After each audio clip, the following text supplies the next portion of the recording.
राधा स्वामी जी। आज के सत्संग की बानी संत दादू दयाल जी की है।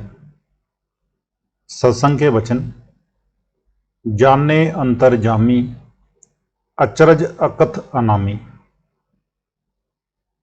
दादू साहिब रूहानी मंजिलों का वर्णन कर रहे हैं। जो रूहानी मंजिलों पर गए हैं वह उसको महसूस करेगा। वह मालिक अनामी है, उसका बयान नहीं किया जा सकता। उसका कोई नाम नहीं और सारे नाम संतों ने रखे हुए हैं। वह अचरज है, अकथ है। वह जो कुछ है सो है। जो रूहानी मंजिलों पर गए वे ही इस रमज को समझते हैं। रूह 9 द्वारों को पार करके 2 दल के कमल, जहाँ आंखों के पीछे सूरज, चंद्रमा और तारों को पार करके तुरियापद सहंस दल कंबल में आ गई। 9 लख कमल जुगल दल अंदर, द्वादश साहिब स्वामी। अब कहते हैं कि जब 9 दरवाजों को पार किया, आगे आंखों के पीछे 2 दल का कमल आ गया। उसके आगे तुरिया पद मिलता है जो 12 दल का कमल है, जहां से पहली धुन शुरू होती है। सुरत का शब्द को पकड़ना जहीं से शुरू होता है। संतों का मत जहीं से शुरू होता है। जब 9 दरवाजों को लांग कर 2 दल कमल में से होकर 12 दल के कमल में पहुंचे, फिर क्या हुआ? आगे कहते हैं, सुरती कड़क कंबल दल नभ पर, जटकी जटकी थिर थामी। कहते हैं, मेरी आत्मा कड़क कर नीचे की मंजिलों को पार करती हुई ऊपर चली गई। मैं इस रास्ते से गया हूं, जानी सुरत ने शब्द को पकड़ा। आगे से शब्द ने गर्ज कर रूह को पकड़ लिया, यानी खींच लिया। जहां रूह कड़क कर अंदर जाती है, जो हालत अंदर मिलती है उसका बयान नहीं किया जा सकता। वह देखने के काबिल है। सुरती शब्द में सुरती, अगम अगोचर धामी। कहते हैं, मेरी रूह ने शब्द को पकड़ लिया। ये सूरत शब्द की अंश है। सुरत शब्द में मिल गई और अगम लोक में पहुंच गई। अब किसी से पूछने की जरूरत नहीं। 9 दरवाजों से ऊपर तुरिया पद में आकर शब्द को पकड़ा और अगम लोक में पहुंच गई। का से कहों पिया सुख सहारा, ज्यों तिरिया मुस्कानी। अब दादू जी कहते हैं कि वहां जो खुशी है, वहां की जो लज्जत है, मैं उसका क्या बयान करूं। जिस तरह 10-20 कुंवारी लड़कियां हों, उनमें से एक की शादी हो जाए और जब वह पति के घर से वापस आती है तो उसकी सहेलियां पूछती हैं कि बता पति का प्यार कैसा होता है। वह जवाब नहीं दे सकती और मुस्कुराकर आंखें नीची करके चुप हो जाती है। दादू साहब कहते हैं कि यही हाल मेरा है। जिस तरह वह औरत अपने पति की मोहब्बत और मिलाप की खुशी बयान नहीं कर सकती, इसी तरह मैं भी चुप हूं। इसी तरह अंदर की जो खुशी और लज्जत है वह बयान नहीं हो सकती। नहीं जे जोग ज्ञान तुरिया तत्, जे गति अकथ कहानी।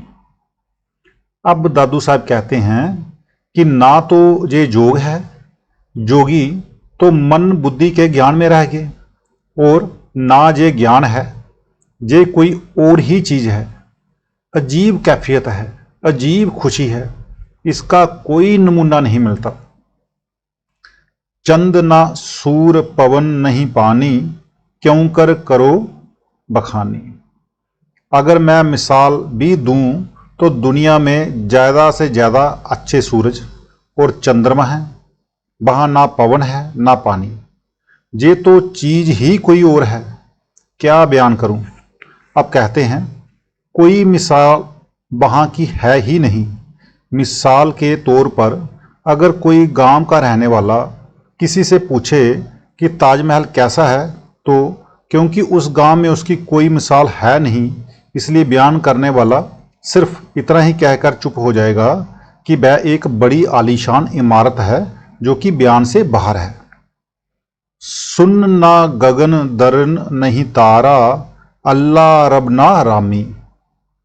ना तो कोई मिसाल जमीन पर मिलती है ना आसमान में।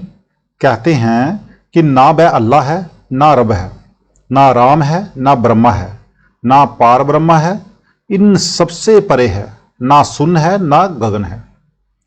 कहा कहो कहिबे की नाही, जानत संत सुजानी। कहते हैं कि मैं क्या कहूँ, ये कहने की बात ही नहीं। जो महात्मा पहुँचे हैं सिर्फ वे ही जानते हैं, जो पहुँचे ही नहीं उन्हें कोई खबर नहीं। वैद ना वेद बेश नहीं जानत, कौ देत ना हामी। कहते हैं वेद ब्रह्मा यानी ओम से पैदा हुए हैं, जो कि दूसरी मंजिल है। ये 8वीं मंजिल का जिक्र है। जो दुनिया है वह बेशी है, ये तो बाहर ही बाहर रह गए। कहते हैं कि मुश्किल तो ये है कि कोई भी नहीं कहता कि दादू जी जो आपने देखा है ठीक है, कोई भी हामी नहीं भरता। जरा विचार करके देखो कि हमारे वेद शास्त्र ग्रंथ पोथियां क्या चीज़ हैं। ऋषि मुनि संत महात्मा कामिल फकीर जिन्होंने मेहनत की, अंदर पर्दा खोला, रूहानी मंजिलों पर गए, जो नज़ारे उन्होंने अपने अंदर देखे उनकी व्याख्या हमारी रहनुमाई के लिए ग्रंथों में दर्ज कर गए।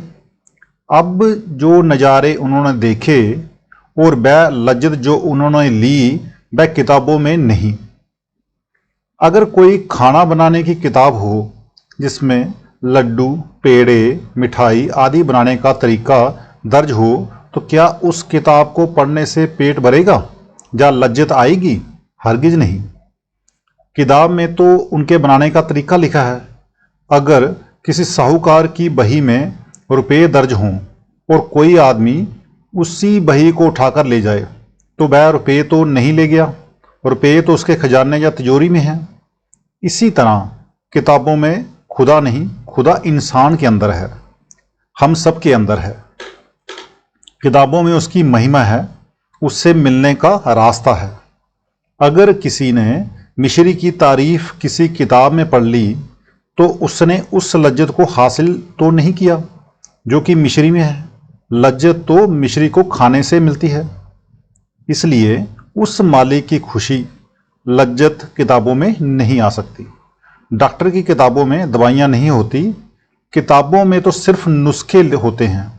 दवाइयाँ तो अस्पताल में या दुकानों में मिलती हैं। इंजीनियरिंग की किताब में लकड़ी, लोहा, सुर्खी, चूना आदि नहीं होते। किताब में तो सिर्फ उनका जिक्र होता है, वे चीज़ें तो स्टोर में होती हैं। इसी तरह अगर किसी के मकान का नक्शा बनाकर उसके सामने रख दिया जाए तो उसका मकान तो नहीं बन सकता। इसलिए जो परमात्मा है वह किताबों, वेद शास्त्रों, ग्रंथ पोथियों में नहीं। किताबें कहती हैं वह तेरे अंदर है, इनमें तो सिर्फ जिक्र है। अगर उनको कहा जाए कि लाओ तो कुछ जवाब नहीं देती। ये जो संतों का मार्ग है बड़ा ही ऊंचा मार्ग है। दादू दृघ दीदार हिये के, सूरती करती सलामी। अब दादू जी कहते हैं कि मेरी अंदर की आंखें खुल गई हैं और मैं परमेश्वर को देखता हूँ, मेरी रूह उसे सलाम करती है। इस तरह गुरु अर्जुन साहब कहते हैं, नानक से अखड़ियाँ बियन जिनी डिसदो माँ पिरी, यानी वे आंखें और ही हैं जिनसे परमात्मा को देखा जा सकता है। मैं पिया प्यार प्यार पिय अपने, मिली रहे एक ठिकानी। मैंने माली के देश में पहुंचकर उसे विशाल कर लिया। वह मेरा पति है, मैं उसकी स्त्री हूँ। कहते हैं इस शरीर के अंदर ही रूह है और अंदर ही वह बाहे गुरु अकाल पुरुष है। करोड़ों जन्म बीत गए, स्त्री और पति एक ही सेज पर हैं। ना स्त्री ने पति को देखा, ना सुहागिन हुई। कहते हैं जब आत्मा 9 द्वारों को छोड़कर ऊपर जाएगी और शब्द की लज्जत लेगी, सुहागिन हो जाएगी। इसी तरह गुरु अर्जुन साहब कहते हैं, एका संगत इक्त ग्रह बसते, मिल बात ना करते बाई। सुरती सार संद लिखी पाई, जे गति बिरले जानी। कहते हैं मेरी रूह उस कुल मालिक के समुद्र में जाकर लीन हो गई। मेरी रूह का कतरा समुद्र में मिलकर समुद्र हो गया। इस वेद को कोई बिरला ही समझेगा जिसने अपनी आंखों से देखा हो। तो आज का सत्संग इतना ही। मिलते हैं कल के सत्संग में। राधा स्वामी जी।